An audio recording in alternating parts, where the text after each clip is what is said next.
Secretary General, distinguished guests, ladies and gentlemen, I'm deeply honored and humbled to accept the United Nations Military Gender Advocate of the Year Award on behalf of my esteemed colleagues in MONUSCO and my home country, India.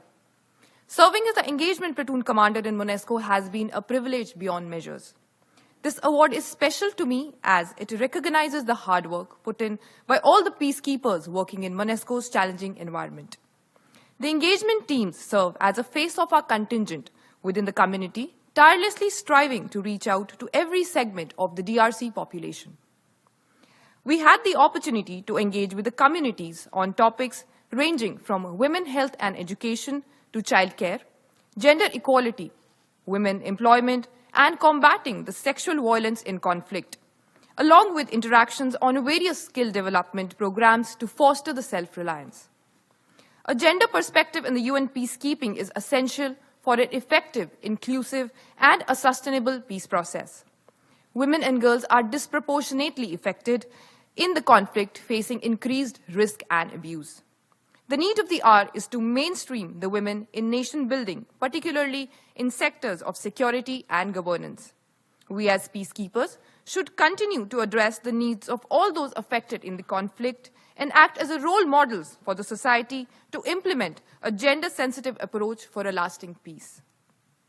None of these achievements would have been possible without the unwavering support of my dedicated engagement platoon, particularly Major Soumya Singh, my second-in-command.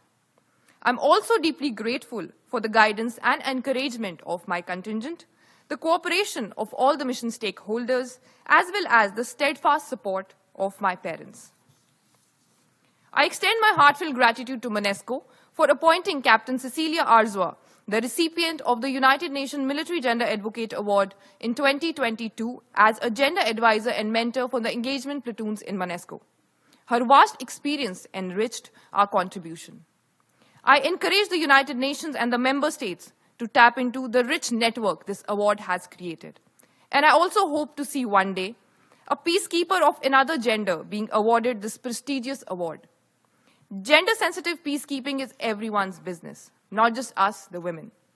Peace begins with all of us in a beautiful diversity. And ultimately, my greatest source of inspiration has been the indomitable spirit of the Congolese people. Their courage, resilience, and sacrifice motivated us as peacekeepers uphold the value of honor, integrity, and service before self. I pray for a lasting peace and stability in the Democratic Republic of Congo.